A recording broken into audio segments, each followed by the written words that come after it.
Assalamu alaikum and welcome back to the Power of Educating Our Own.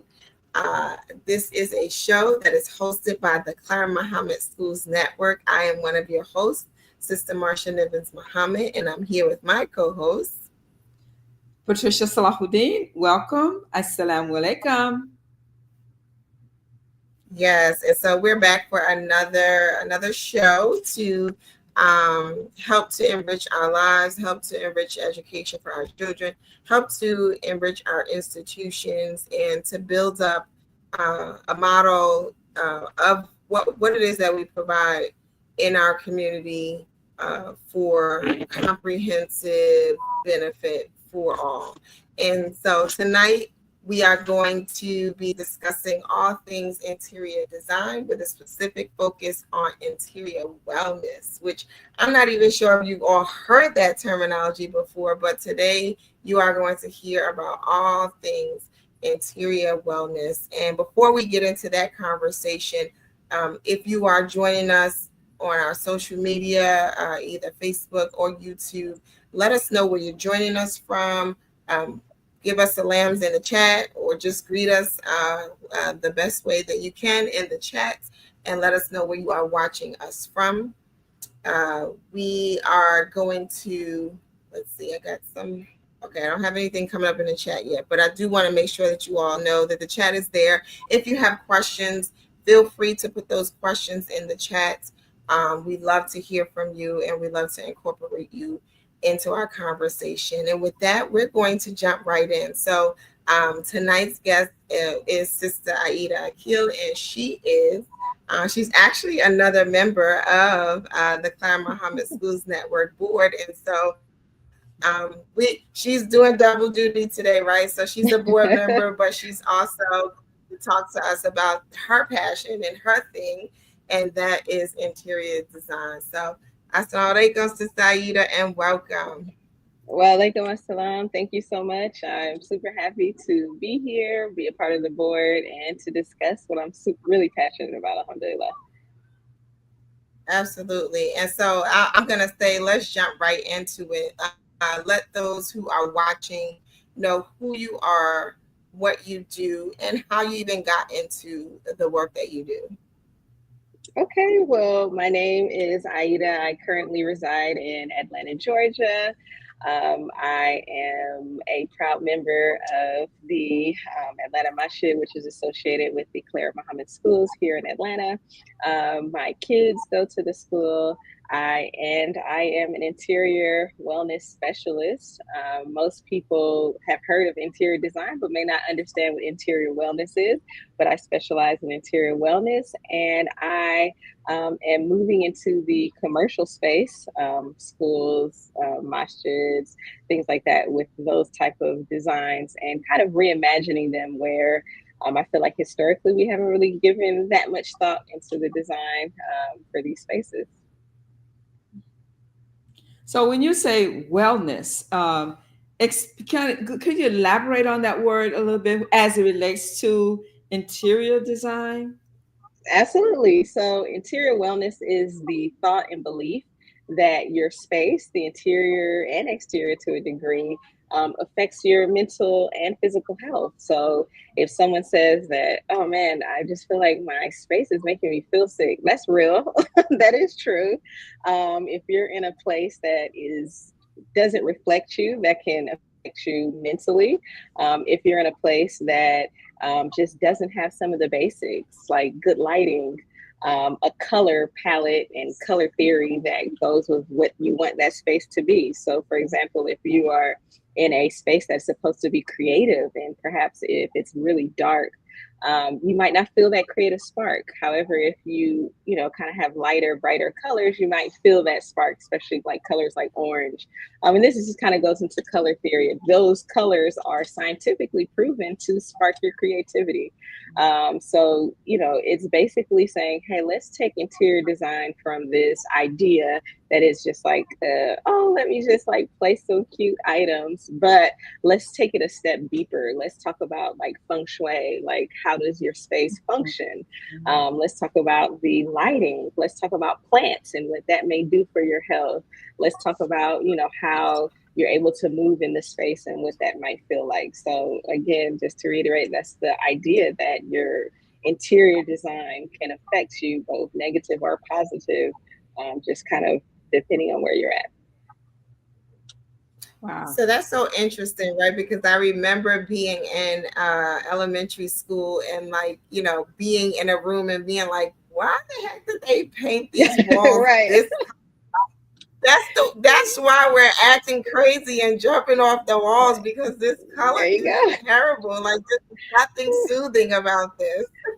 Exactly, exactly. And when we think of Yeah. it, billion-dollar industries know this. This is something that they do on purpose. It's very similar to like marketing. So there's a reason why a hospital may feel a certain way and a cafe might feel a certain way. And I use the word feel because I don't say that it's designs. I say these are feelings. So when you walk into a cafe, there's a feeling that you get, right? Usually a warm feeling, a cozy feeling. When you walk into a hospital, it feels sterile. It feels like you're in a clinical space, and that's done by design. Hmm. Hmm. And That's when you very go to the theme park, you feel like eating. When you Exactly. Exactly. Yeah, there are colors that induce eating. There are colors that induce tiredness. There are colors, the color is like one of the biggest ones because it's one of the most important design decisions that you'll make is what color a room is and things like that. And so, yeah, it gets kind of deep just kind of when you think about it. Like, even I read like a study that said in the military, before they want someone to do like a really dangerous act, they'll make them close their eyes and envision the color red for like 30 seconds. That color just, for whatever reason, gives you that spark to go ahead and do something really quick. So perhaps if we took those kind of ideas and put them in our space, and then more importantly, we start saying, how does my space make me feel? When I walk into my home, do I feel excited? Do I feel happy? Do I feel calm? Do I feel anxious? Why am I feeling that way? Could it be, clutter? Because I say clutter in the house, clutter in the spaces can clutter your mind. Could it be that it just doesn't reflect me? I don't feel like, because you can buy a bunch of pretty things from the store and say, I'll take that, go to a showroom and say, just give me all of that. But let's say you bring it home and it just truly doesn't reflect you. There's going to be a little bit of uneasiness underneath the surface that you might not even really understand. Yeah, this is cool. I'm enjoying this conversation, right? Because I am definitely one of those people. Like, if it's cluttered, I can't think. I cannot Mm-hmm. go to bed. Like, I can't start on my homework or whatever it is that I'm doing until it is neat, because I just cannot function in spaces that Absolutely. are all over the place. And so you mentioned that you're beginning to do some work with masjids and schools and things of Mm-hmm. that nature. And Mm-hmm. so, talk to us about, like, how what interior wellness looks like Mm-hmm. in a school and Yeah. or in a masjid, and particularly for, um, like, setting spaces up for children. Yes. So, alhamdulillah, I have had the pleasure of working with the local Islamic school. And for me, I approached it from a very holistic standpoint. Okay, what would I, as like my inner child, what would I want to see? What were some of the things that were conflicting in a design that maybe, back in the day that maybe I didn't understand back then, but maybe now I can, really conceptualize that. And so for me, it started there. And for me, it started with, instead of it looking like, let's say, a hotel or something like that, this is a space for children. And so for me, it started with, let's put some bright colors. You know what I mean? Let's put a lot of splash of colors. Now, should we just go crazy and not have the design behind it? No, but it started there. So I started researching what colors um, evoke creativity, what colors are inspiring, what colors are for certain rooms, what colors were calming, what colors made you more intrigued and things like that. So I started like really basic from the color standpoint. How can I very easily get like an instant feeling with those colors? Then it went to function. I feel like, okay, as a kid, maybe sometimes I was sitting at a desk, but then maybe sometimes I wanted to go like on a beanbag and read a book. You know what I mean? So, okay, let's maybe put some different seating areas, because nowadays we understand there's different learning types. There's different ways that kids learn. Not every kid can sit in a desk and just kind of get information, and that's the only way to do it. So then I started thinking about just functionally, how can I get more seating in here just to do that? Then it was basically, okay, how do I now make sure that teachers are feeling comfortable in here? So, okay, practically, how does a teacher move around in that room? Does she need, is it practical to have her supplies on the other side of the room, or does she need to have these things right here? And so all of those, and to me, it's eliminating pain points. Okay, let me eliminate a pain point that might be here through design. So, okay, maybe let's have like a little cabinet here. Okay, maybe let's do this. Okay, a teacher's lounge. What do teachers do in a teacher's lounge? Are they literally lounging, or is this a place for them to catch up? You know what I mean? Like, let's think of it. And then it started with, let's have this conversation. Let's start thinking from a really practical way. Okay, teachers like to go and chat and have coffee. So maybe we can have a few stand-up tables where we don't necessarily need a chair, because maybe they're in and out throughout the day. You know, they don't actually have a full hour to sit down. They really just catch 15 minutes of coffee, you know? So it was just kind of like starting from there. And then you start placing the items, and then thinking about space planning, and then thinking about function. And so for a school in particular, those things are very important. When I had the pleasure, alhamdulillah, of designing a mother's room for the Atlanta Masjid, the thought process was a little different, because I personally have recently used that room. I have a 4-year-old, and we still use that room to this day. And so, okay, what were some of the pain points that I heard moms talking about? What were some of the things that I wished we had in that? Okay, I understand the building was built in, like, you know, many years ago. I can't just do ultra modern, because now you have a room that is completely separate from the entire masjid. Okay, so how do I push it forward without leaving the rest of the design behind? You know, so all of those questions, it starts with questions. It starts with a thought. Okay, how do I make this better? How do I improve? And then you start putting, you know, your pen to paper and just kind of executing off of that. And I really liken it to a puzzle. For me, I feel uneasy until those puzzle pieces are together. And I know that the design is right when my mind feels at ease. That's the only way I can explain it. Then I feel like, okay, I feel good now. I know that that's going to match here, that's going to connect here, and then the puzzle is complete. And then it's just about executing. Wow. So what about the classroom? That sounds, it sounds exciting for the mother's room in the masjid.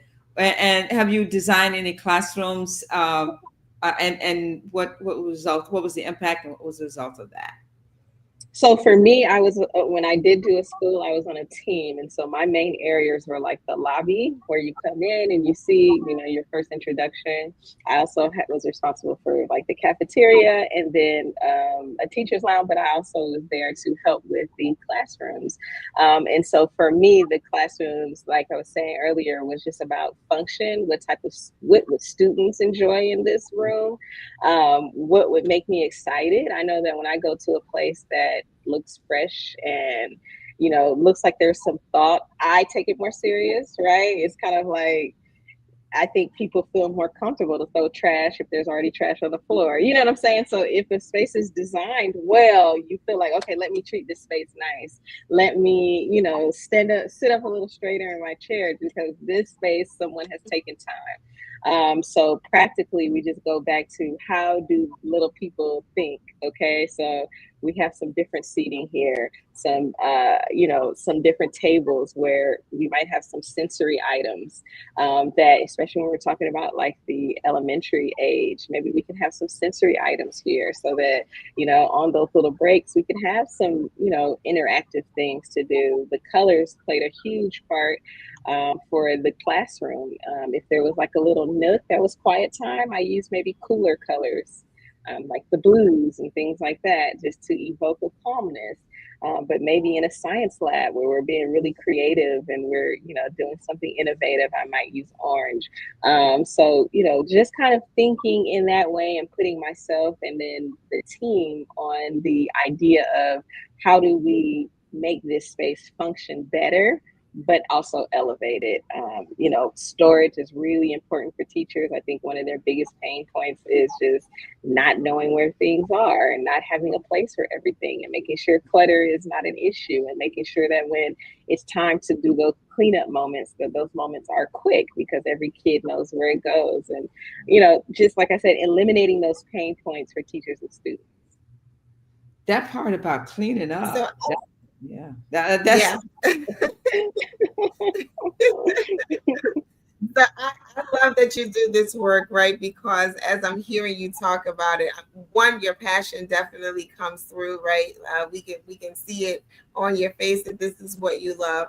But I just love it even for us as a community that we have access to someone like you who understands, right? That it makes a difference what colors we just throw up on the wall. And so Right. I'm going to ask my first question, then I'm going to come back to another statement that I was going to make. But my question was around how do you find that balance? Because it definitely sounds like this dance, right? Of this space is for teachers, but it's also for children, and they're thinking from two different angles of Hmm. what feels good.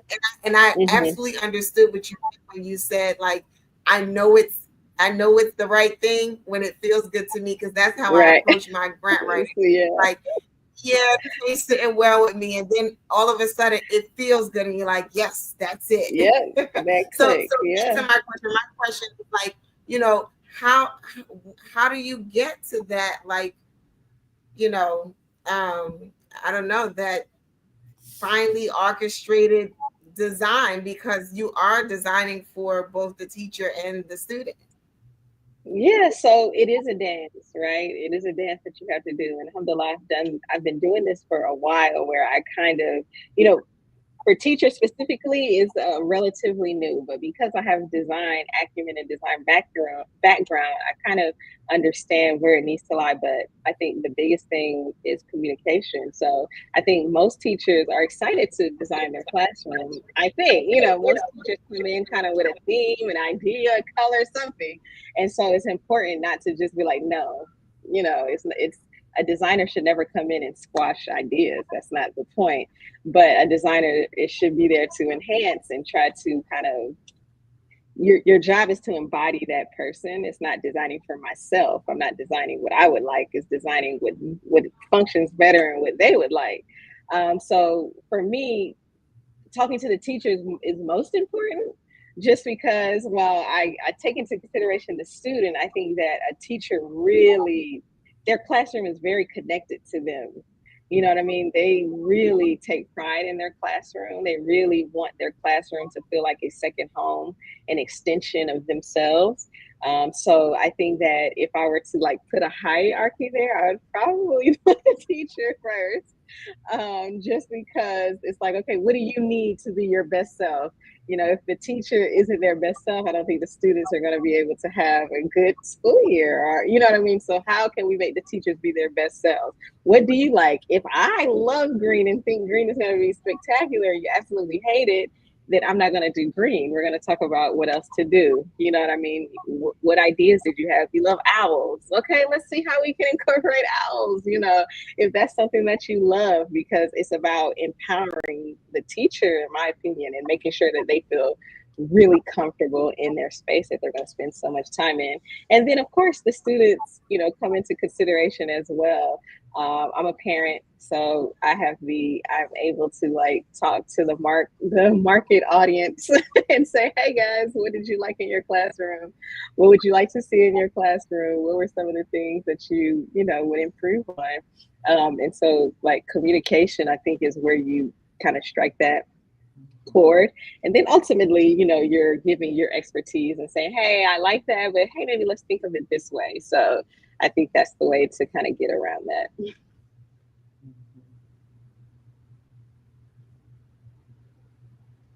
Oh, I don't know. Dr. Patricia's okay. I think she was frozen. I was like, wait a minute. But yeah. go ahead. Did you have something, Dr. Patricia? Yeah. I like the idea of you touching bases with both. and the teacher and the student. And sometimes administration, beyond teacher and student, and sometimes beyond principal, some people step in and they'll say, well, you know what, we need to raise more money. We need to have more students in this classroom, like Mm-hmm. more students in the classroom. And Mm-hmm. the teacher is saying, but we're at capacity. No, you can get one or two more students in, because see, their mind is that all those students need to do is sit at that desk and Right. receive information, and Yeah. if you have enough room, the teacher can get to the blackboard, I mean to the board, the whiteboard, then that's all you need. Right. So talk about that. Talk really need in these classrooms, please. Yeah. Yeah, I think that what you spoke to is a teacher surviving. You know what I mean? They're surviving through it. But we don't want them to survive. We want them to thrive. We want them to feel good. We want them to, do their best. And I think that that model, like, and of course, and I understand wanting to get as many students as you can, because hey, we need to keep these lights on. We need to be able to pay these teachers. I understand both perspectives. But as a person, I think we need to get back to what we're doing, and that's teaching and making sure that we're enriching these little ones. I don't think a teacher is going to be able to thrive in that type of environment. And so for me, it's about how can we uplift this experience for the teacher and for the students, and how can we make the best out of it and make people excited to kind of come in, make people excited to start their day, and it's kind of like when you open that hotel room and it's nice, you feel excited, you feel happy, you slept in your own bed, but this just feels different. It feels something. You want that feeling for your teachers when they open their classroom door. You want that feeling for your students when they open that classroom door. And that's why I say it's not designs. These are feelings that we're doing. We're trying to evoke a certain emotion. Yeah, and so we do have a question from our viewership. Quest Up Game Development. This is our brother out of New York. I always remember when I see the game, because that's the name of the game that he created.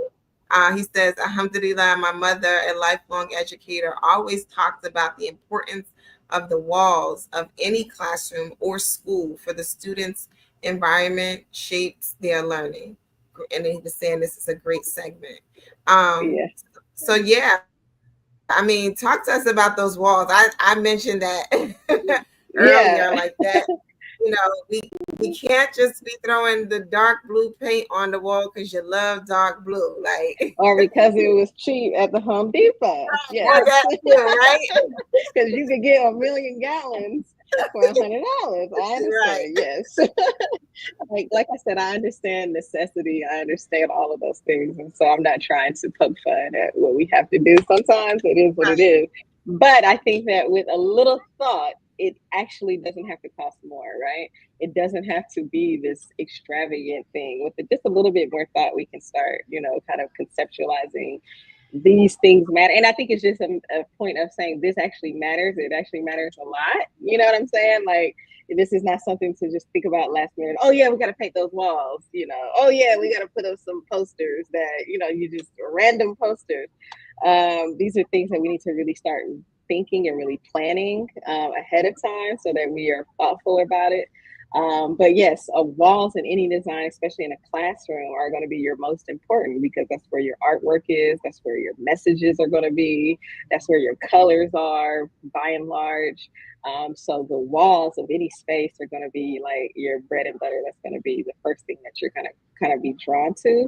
And so I think that's also where teachers have the opportunity to bring their own creativity. I've seen many teachers who have like a really creative acumen, like do wonderful murals, or, can cut like things out of cardboard and paper and just create like this masterful space. And that is a teacher thriving. You know what I mean? That is a teacher in their space that they feel comfortable in, and it'll be translated to teachers. So I think that most teachers understand that, hey, we can't just have a blank room. This isn't, and I think we know these things, we just never really talked about it. You know what I mean? I think we understand we can't just have nothing on the walls.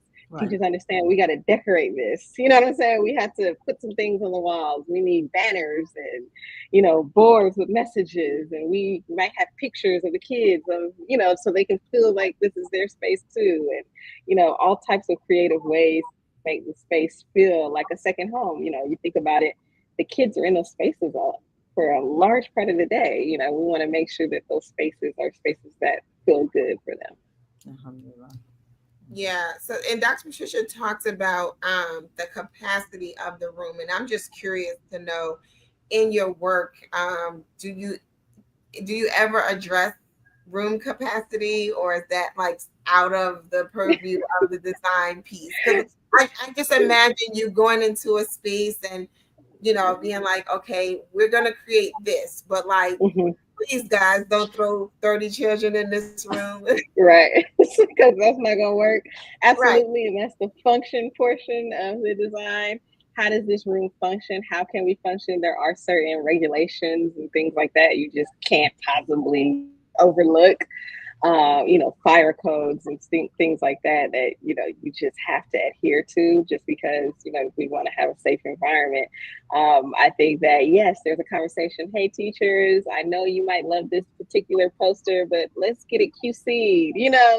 This could throw some things off. This particular thing might seem really cool, but we might want to, think about that a little bit more. But yes, function is over everything. If you have a pretty room that doesn't function, then what's the point, right? So function takes, top priority. You mentioned talking to the teacher.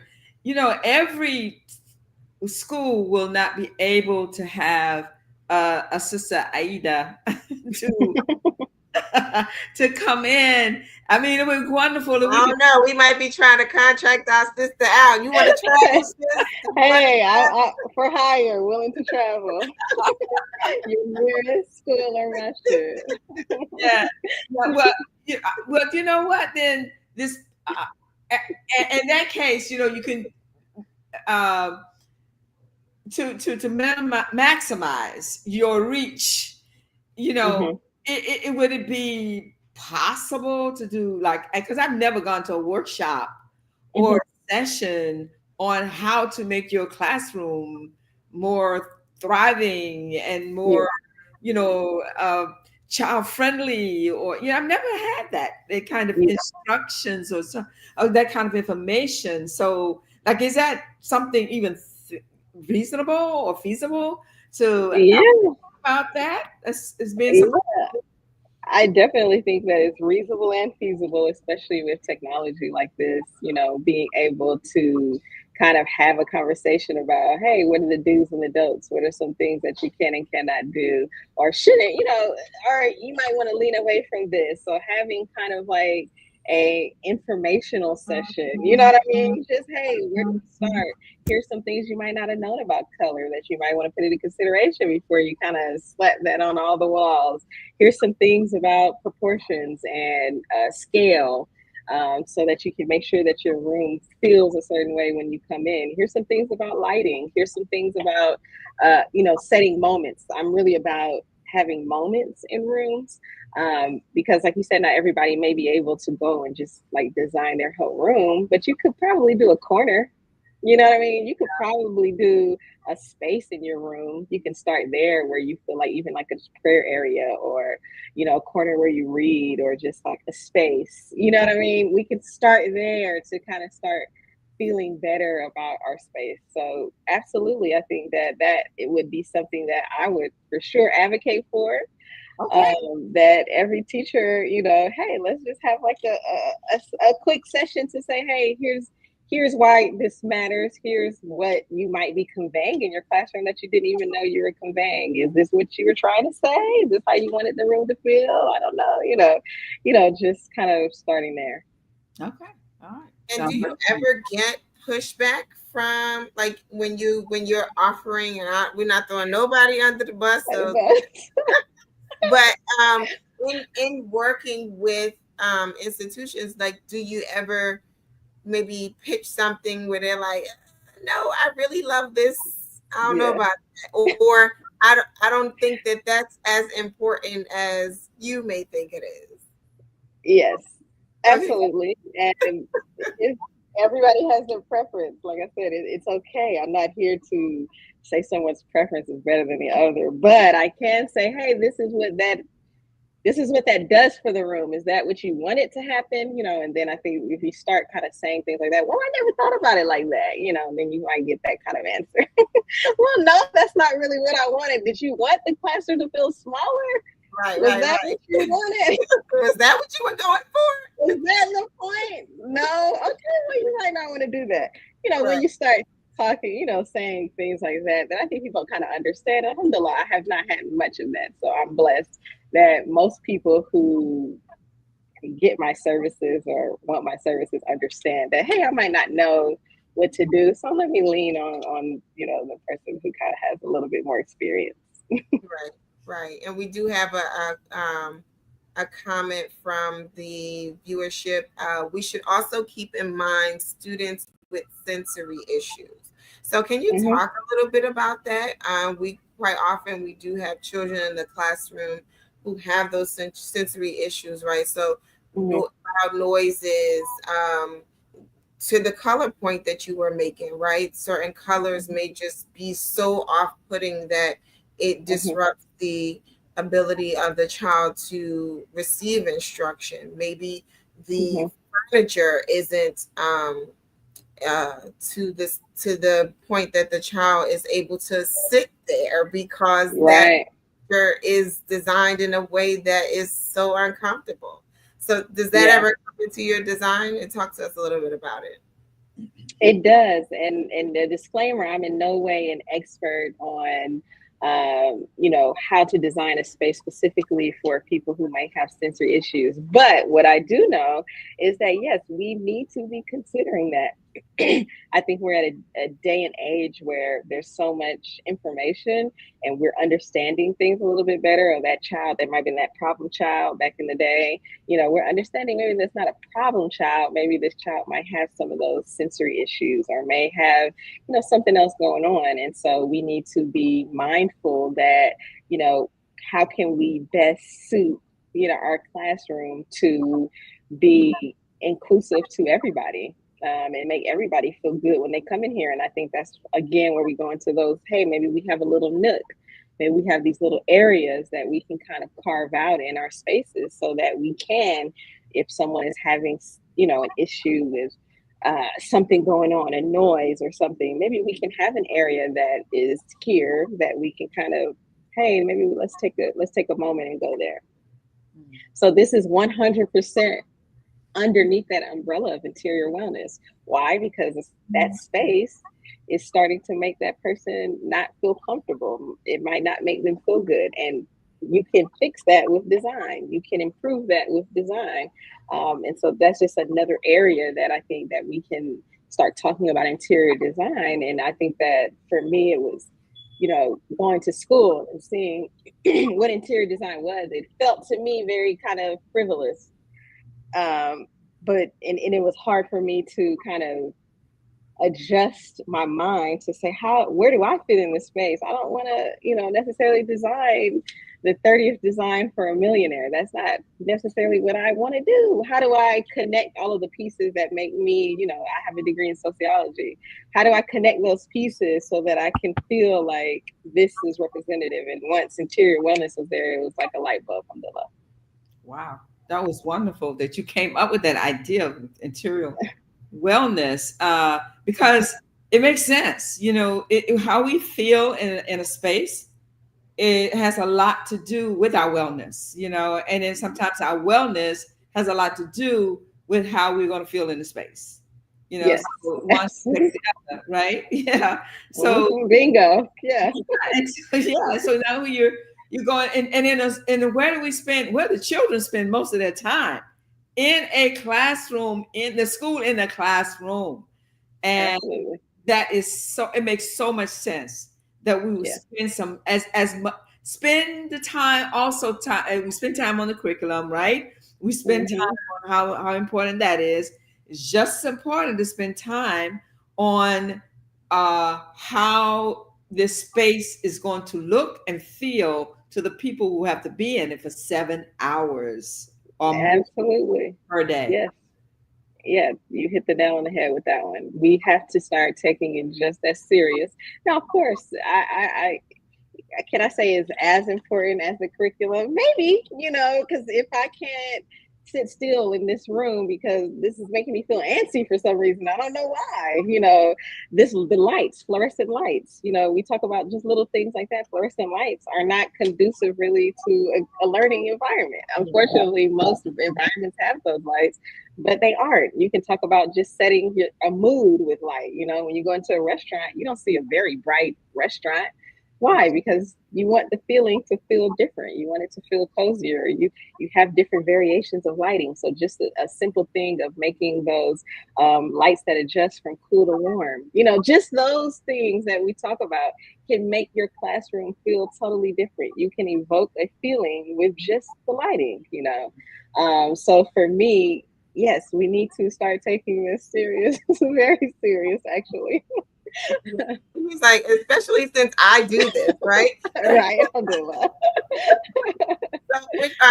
So I just wanted to do a quick station identification. You are watching The Power of Educating Our Own.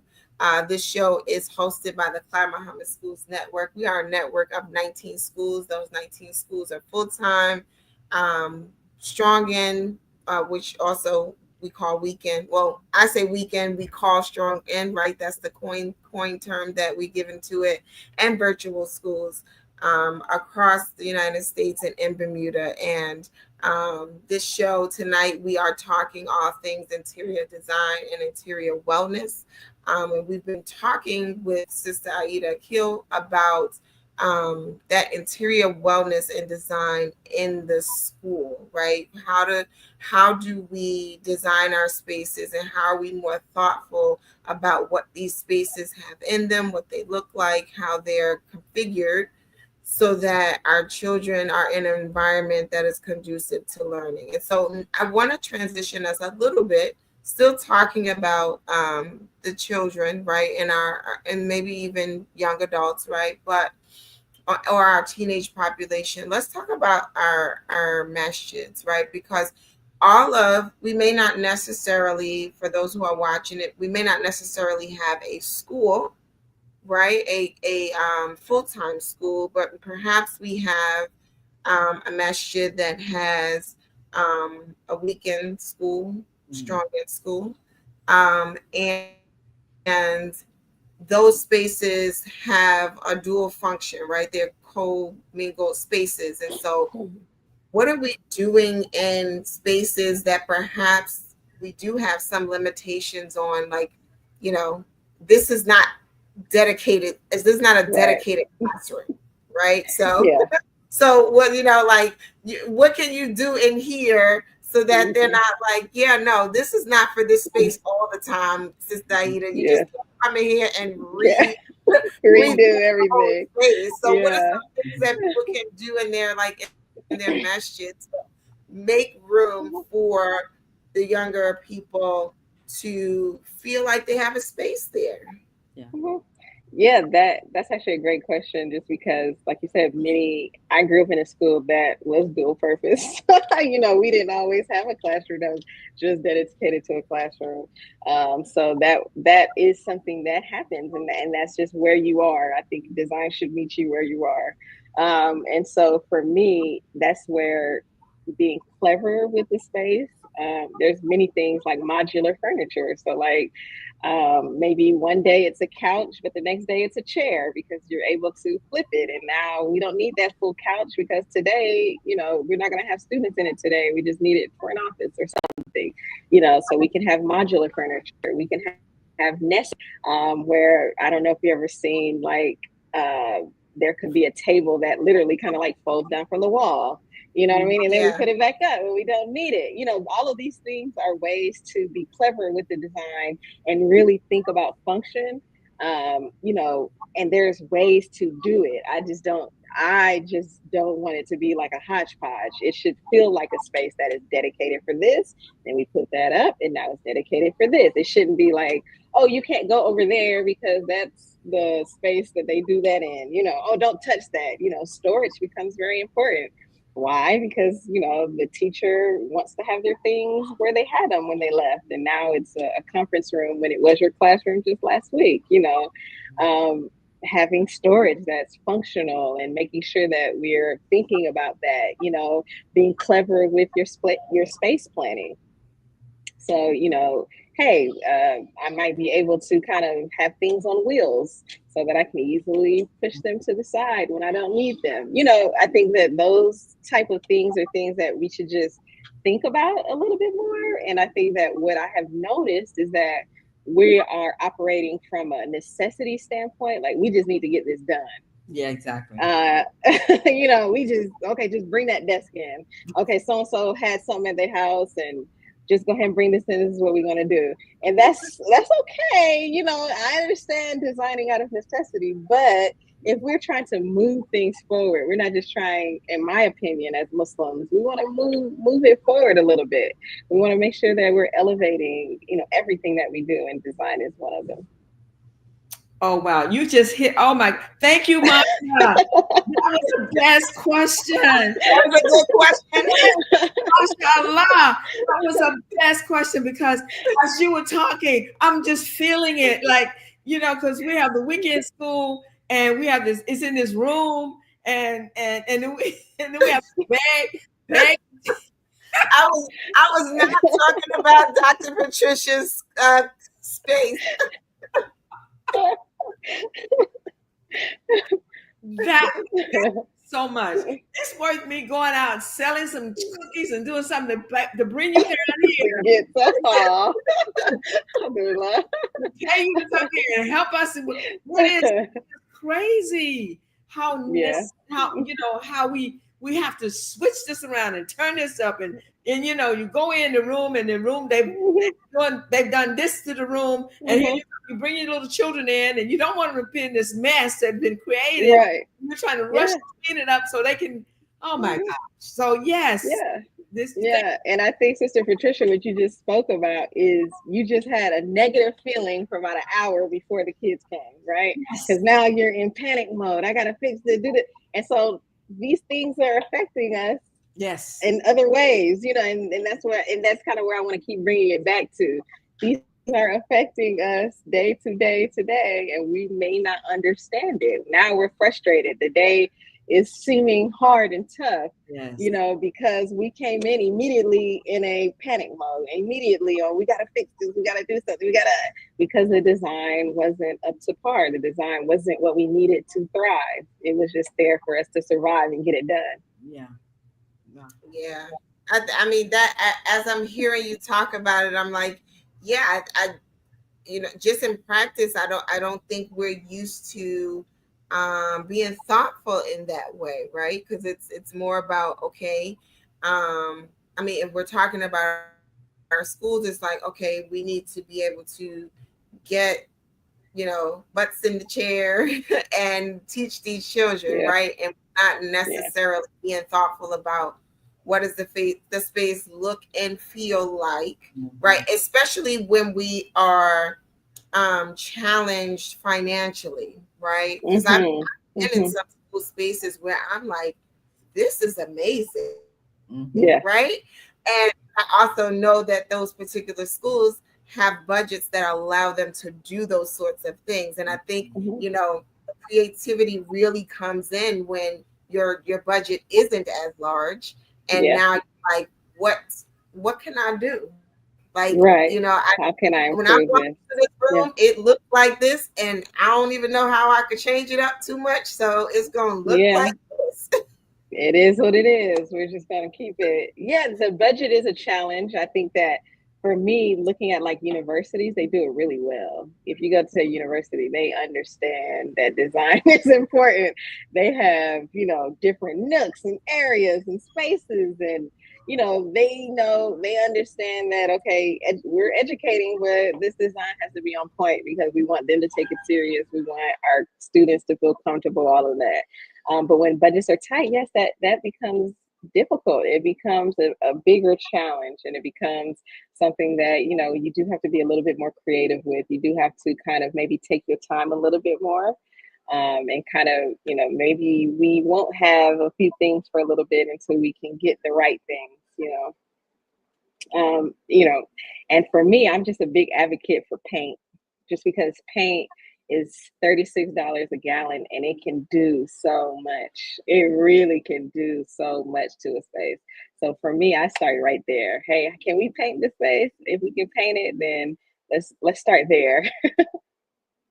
Yeah, and I'm glad you just said that, because I was just thinking to ask you, what are some things, what are some practical things that you can do in spaces, if you do have a challenge, budget wise, or if you have some space constraints. And then, sort of what, along with that question, what are sort of the new things, right? The new things that are out there in reference to Yeah. design that, would sort of help in some of those constraints that we have with budget and space. Yeah, paint, like I said, that's the number one thing that I'll say, because it just takes a little manpower and and having a thoughtfulness about what paint colors you want to choose. And that right there, lighting, I know it can be a little bit more difficult, but perhaps let's bring in a floor lamp, so that when we're doing story times or something like that, maybe we can change the lighting up, and now we're like getting that calm that we want out of the students. We went from bright fluorescence, now we're bringing it down to like a floor lamp type of situation. um, let's say, again, building those nooks, you might not be able to outfit your entire classroom, but you can build a space. So let's have a reading corner where we have a few bean bags on the floor, and we're able to kind of just let the kids lounge and relax. You know what I mean? So for me, it's just about carving out those little spaces, paint colors, lighting, space planning doesn't cost anything. Okay, maybe, you know, I look into feng shui and stuff like that, just because to me those things matter. So okay, where should we put a teacher's desk in relation to the student's desk? Where should we place um, our rugs, so that we can kind of carve out the spaces. Okay, so if I place a rug here and a rug here, in my mind these are two different areas, right? I've just created two different areas just like that. So for me, it's just about those little things, like just kind of doing those little things to do it. I'm a big proponent for plants, making sure that you are keeping some real live plants in your classroom, just because that will keep the oxygen flowing, good air quality, all of those things. Making sure we have air purifiers and stuff like that, those things matter as well. So just those little things, if you can bring just even like a small plant for your desk, that's going to change the feel of the room. That's going to change the way that people, interact in the room. That's just going to change the air quality in the room. So, those things. Yeah, and then another question I have, is, are these things transferable to the home, right? So yeah, those children are in the classroom, but they got to come home, right? And so Yeah. are some of the Yeah. things that you're telling us, right, talking about, can we transfer these things to our Mhm. homes? Absolutely. And I think that every child should have their own space, whatever that looks like for you. It might not be their own room, but it might be a corner where that's their corner. You know what I'm saying? They get to go over there. It might be a desk, and they get to design their desk and decide what color their desk is and what color their chair is. It could be any from small to large. I feel like a child should have those things, because I think that we don't understand kind of, if a child comes home and nothing feels like them, you know what I mean? Nothing feels like this is a space for me, that I can just feel like, okay, this is my space. I feel comfortable here. I can, have a chalkboard desk where I get to write all over my desk if I want to. I think that we can transfer that to home, you know what I mean? And I think that when we're specifically talking about children, I feel like they should be empowered to have something like that. And then I think organization, that doesn't cost anything. I think making sure that your space is organized and decluttered is like a quick way that doesn't cost anything to make your space feel instantly better. Um, so yes, these all of the things that I said transfer 100% to your home. And I like to, like I said, I like to meet people where they are. I think people think, oh, interior designer, that's for the rich. And yes, to a degree it is, but when we talk about interior wellness, no, that's for you. That's for everybody. Everybody has to think about this because it's happening. You're putting things in your home, you're doing things. So you are designing your home, whether you know it or not. And how you're doing it is affecting you, whether you know it or not. So, those little simple keys to make sure that, we're being intentional about what we're doing in our spaces. Yeah, absolutely. Dr. Fisher, you're on mute. I see you trying to talk, but you went on mute. Yes, I had some little, in my environment, the noise level changed and I put myself on mute. Um, okay, so I also had, you mentioned the clutter, decluttering the classroom, and then even all the spaces, decluttering the Mm-hmm. classroom, Mm-hmm. decluttering the home. It, Mm-hmm. and our teachers, we have these books and other stuff that Yeah. we feel is so important to what Mm-hmm. we're doing, but these very same important things do cause a lot of clutter in our classroom. How do we deal with that? Yeah, this is something that I find in a certain generation that unfortunately, I think that a lot of, especially when we talk about our people, right? When we talk about our people, a lot of times a they've come from hardships. They've come from hardships. And so if I get this book, I don't know when I'm going to get this next book. Yeah. So I don't want to throw that book out. I want to keep it, even though it's 30 years old. It might be outdated and the information is just no longer relevant because it's a mindset. Let's say that it's a mindset of lack. I don't know when I'm going to get that next thing, so I need to hold on to these things. And so for me, I have personally, seen that that is a huge issue or something that we have to overcome with a certain generation, and just being able to say, hey, just because you're getting rid of it doesn't mean that you're taking away from it. It seems counterintuitive. Maybe we can find a better situation for it, but here underneath a thousand other things, it doesn't really serve us. We could potentially, I know for a fact, I have seen whole storage areas completely full to the max.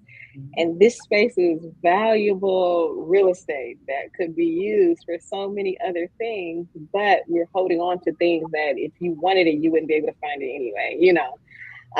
So for me, it's decluttering. You have to first have a mindset that says, even though I'm getting rid of it, I'm not taking away from the things that I have. And it sounds weird because it's like, yeah, I'm taking away, but you're actually highlighting the things that are important, making the things that are important a lot easier to access, making your day to day a lot easier. So it's actually adding to your experience, even though it feels like I'm getting rid of a lot of things. Mhm. So it has to So be a, that's a mindset, a mindset change, like a paradigm shift, kind of. Because mm-hmm, yeah, because I know I have that problem.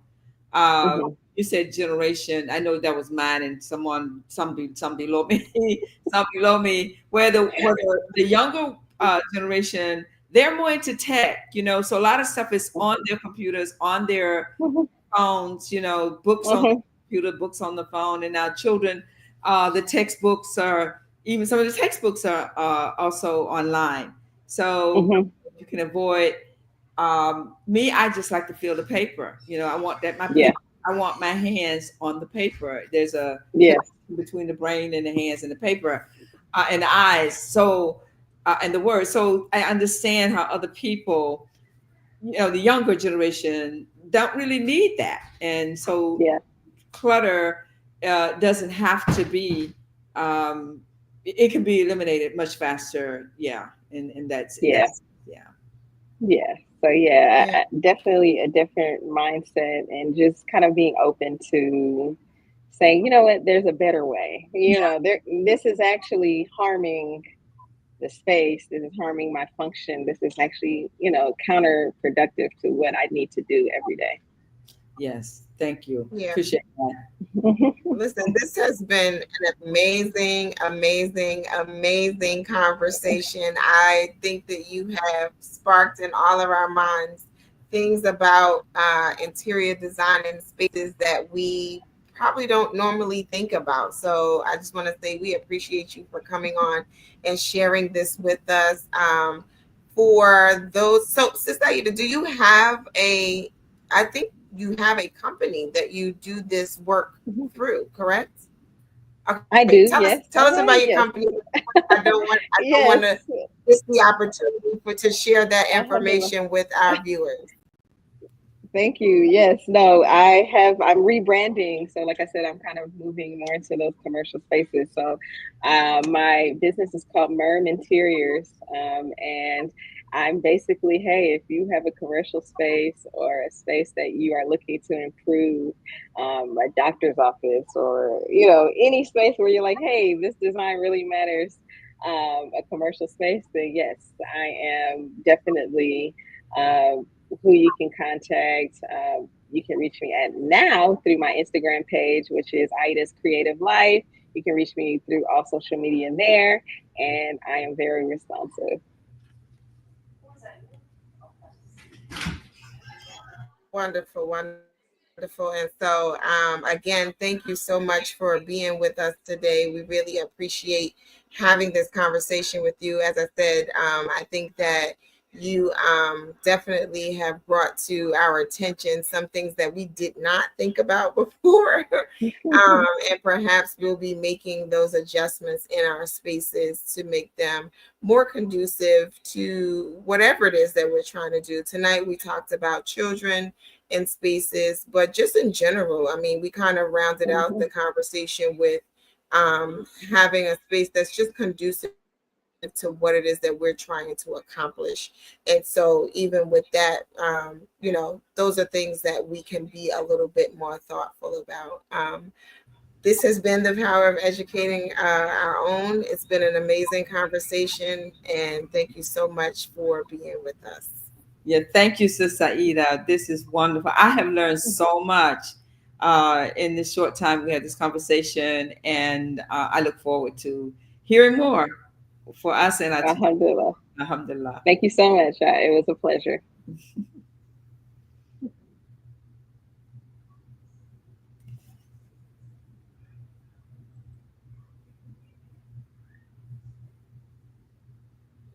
Well, until next time, this has been the power of educating our own. We will be back in this space next Sunday at 7 p.m. Join us and tell a friend. We would love to have you here on the show.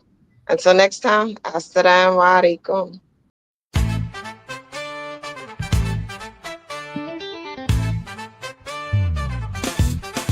Gather round, it's time to cheer. 50 years of love and light, we're here. Celebrate legacy, shining so bright. Imam W. Dean's vision, guiding our flight. Hey, it's the IWD 50 strong in.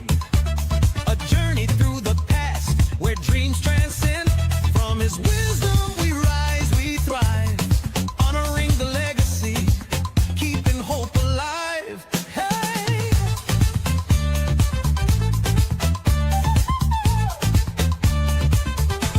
3 days of joy, a multi-generational call. New leaders emerging, we're growing tall. From community life to human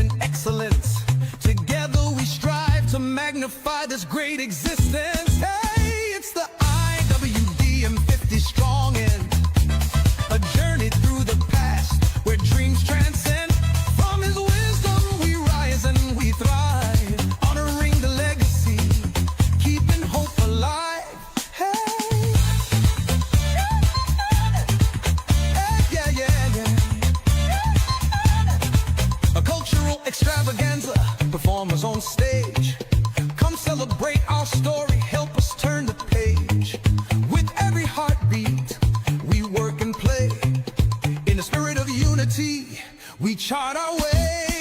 Hey, it's the IWDM 50 strong and a journey through the past where dreams transcend. From his wisdom we rise and we thrive, honoring the legacy, keeping hope alive. So let's raise our production and let the world know Imam W. Dean's leadership will forever glow. Together we celebrate, together we stand. 50 years of guidance, we work hand in hand. Hey, it's the IWDM 50 strong, and together we'll shine. Let the love never end.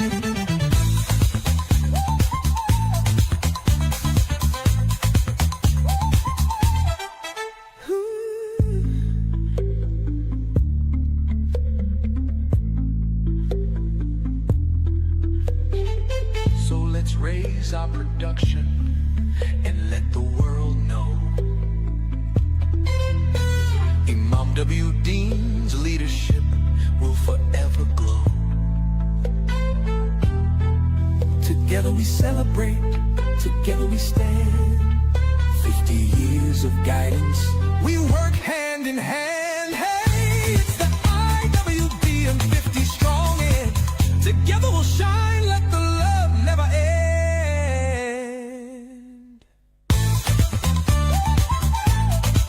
Oh yeah, yeah. Oh, oh, oh. Yeah, yeah, yeah.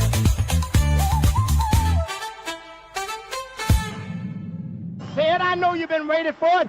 You've been waiting for me to say it.